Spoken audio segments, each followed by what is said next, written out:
Вака почнува видеопрезентацијата на рускиот директен инвестицијски фонд за вакцината против коронавирусот, Спутник V. Производ на Гамалеа, научно-истражувачки центар за епидемиологија и микробиологија на Русија. Символиката е и повеќе од јасна. Како што Спутник 1 го совлада предизвикот да биде прв вештачки сателит околу Земјата, Русија го промовира Спутник V како прва вакцина која го совладува коронавирусот.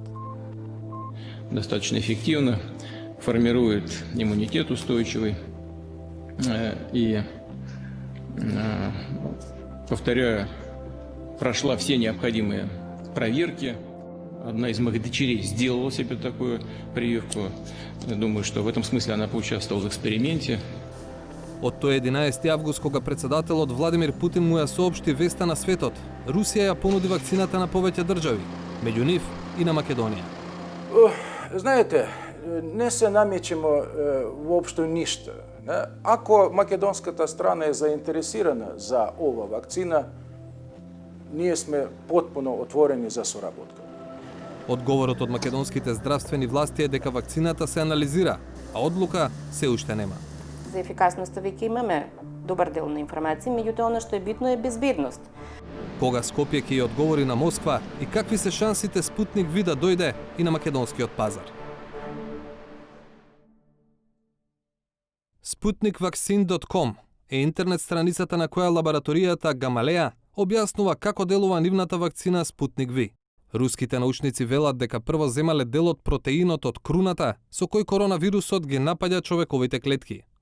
Потоа го ставиле протеинот во вирусиот во обичаени респираторни настинки, така наречени аденавируси, со тоа што генетски му е одзеле можноста да се размножува.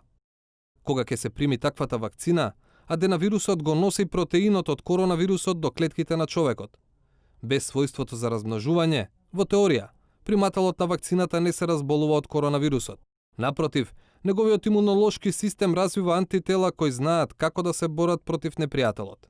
За одговорот на имунолошкиот систем да биде посилен, има и ревакцинација по 3 недели од првата доза. Оваа вакцина, уште на 18 август, амбасадата на Руската Федерација во Скопје ја понудила на Министерството за здравство. Изјави во петокот за 360 степени рускиот амбасадор Сергеј Базникин. Го замоливме министерот да не информира дали постои интерес кај македонската страна за добивање на вакцината и доколку постои да ни достави податоци за контакт лице со кои би можело да се успостават поединечни параметри на соработката.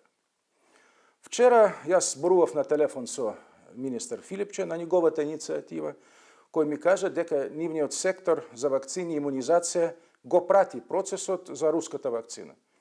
Тие имаат некои прашања во врска со тоа, се договоривме дека тие ќе бидат разгледани во контакт меѓу стручни лица на двете земји. Тоа значи дека веќе добивте прашања од македонската страна? Или ги очекувате доправо? Вербално од министер. Јас се надевам дека ќе добием и во писмена форма, во кус рок.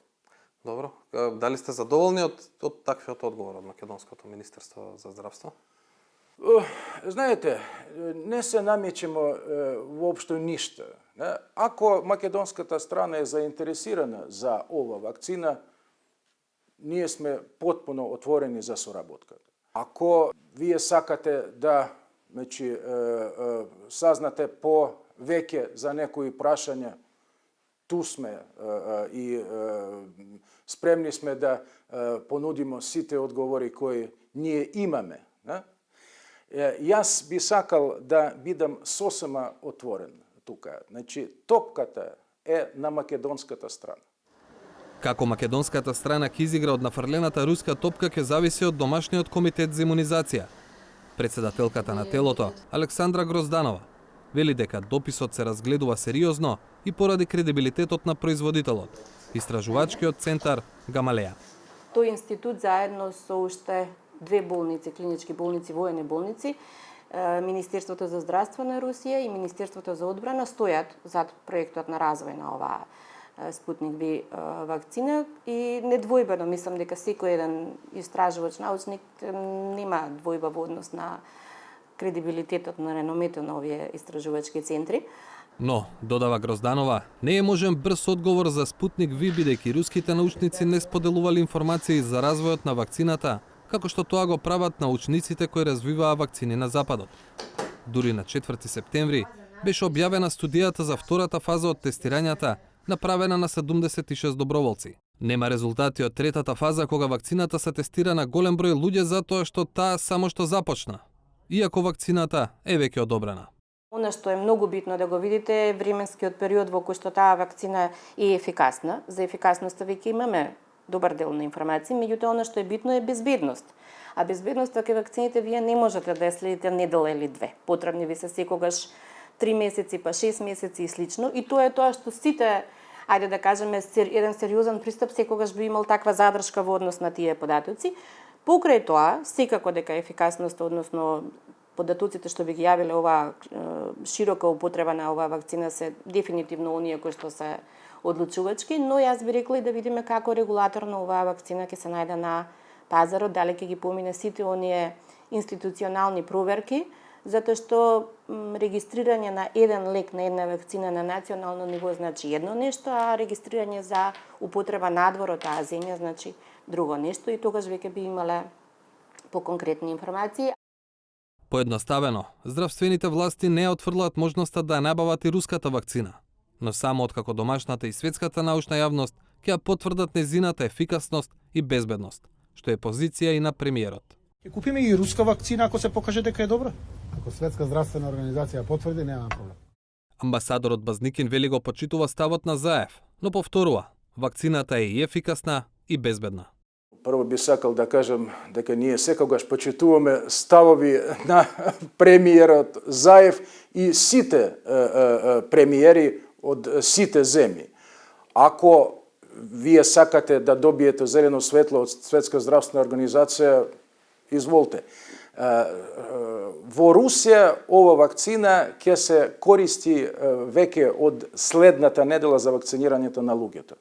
И затоа јас и нагласив дека потпуно сме убедени дека вакцина е безбедна и ефикасна. Би ве прашал дали како амбасадор имате информација, бидејќи ви ја нудите вакцината и во нашата земја, зошто се скокна тој трет стадиум од тестирањето пред вакцината да биде регистрирана од страна на официјална Москва? Колку јас знаем, јас би бил малку попрецизен.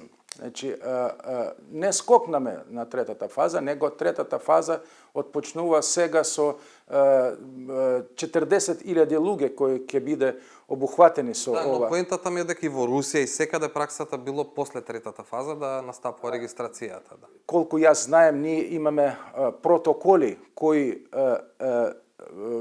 потпуно почитуваме. Сегашна ситуација со пандемија на коронавирусот тражи изналажање на нови решења. И не е битно колку фази има, него колку брзо ќе се изработи ефикасна и безбедна вакцина. У тоа смо потпуно убедени. Добро, дури без третата фаза која што целта е нели да докаже дека се е во ред со вакцината на поголем број испитаници. Тоа ќе се докаже. Ние веќе сме убедени, ама секогаш може да биде уште побезбедно за луѓето кога ќе видиме резултатите на ова трета фаза во Русија. Подетално објаснување за причината зошто Русија побрза да ја регистрира Спутник V има директорот на Рускиот директен инвестициски фонд Кирил Дмитриев. Шефот на институцијата која е задолжена за финансиски сделки поврзани со руската вакцина за американски CNBC изјави дека ризикот е оправдан, а впрочем го прават и сите други. The advantage Russia had, it had already a registered Ebola vaccine that went through all clinical trials, phase 1, phase 2, phase 3, and we just slightly modified this Ebola vaccine based on human adenovirus to this COVID vaccine. So this is approach called human adenovirus has been studied a lot from 1971, all of the recruits in the US military are receiving human adenovirus vaccine. So we used an all-proven approach. We made it happen, and now other countries following our footsteps. You saw Britain last Friday saying that maybe they'll consider emergency authorization. FDA said they may want to consider emergency authorization. So really following Russian footsteps after initially saying no way that any vaccine can ever be approved before phase 3. Сепак, додека руската вакцина да го добие зеленото светло од СЗО кое го бара и Заев, неверојатно ќе поминат месеци. Паралелно, здравствените власти во земјава работат и на други опции. Вакцините помогнати од ЕУ и КОВАКС механизмот, каде на иста маса се повеќе реномирани лаборатории и земји потенцијални купувачи. Имаше неколку состаноци за преговарање. Точно се запознаени земјите членки за фазите на развој на секој од вакцините. Во моментот овие 4 кои што највеќе напредуваат, вклучително и Оксфордската, односно вакцината на AstraZeneca, ги добиваме тековно информациите што и како се случува и јавноста е запознаена со тоа, што не значи дека таа ќе биде онаа вакцина која што најбрзо ќе оди, меѓутоа информациите се проследуваат на да кажам тековна основа и во зависност од тоа кој од вакцините ќе биде првиот или вториот кандидат, што не значи дека само една, понудена е опција да секоја држава може да избере и 2-3 кандидата, да бидат понудени повеќе вакцини, тогаш ќе може да се учествува. Најавите се оптимистичките, би рекла, кон крајот на годината, а реалистичките се на почетокот од следната, некаде на пролет од следната, дека веќе би имале кандидати кои што ќе ги поминат сите овие фази, вклучително и регулаторните во однос на регистрацијата на тие вакцини и потоа да бидат достапни за земјите кои што се заинтересирани. Важноста вакцината да помине третата фаза на тестирањето пред да биде регистрирана за општа употреба најдобро се покажа со еден од главните конкуренти на Спутник V, така наречената Оксфордска вакцина. Минатата недела, еден од 30.000 учесници во тестирањето се пожалил на сериозна болест, пошто вакцинирањето запре. По разгледувањето на случајот, вакцинирањето продолжи вчера, но само во Велика Британија, а не и во другите тест земји, САД, Бразил и Јужна Африка.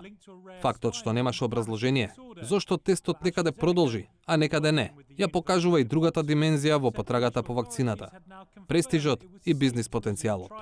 Во моментов, СЗО препознава 180 кандидати за вакцина, од кои 35 се во фаза на клиничка, а 145 во фаза на предклиничка евалуација.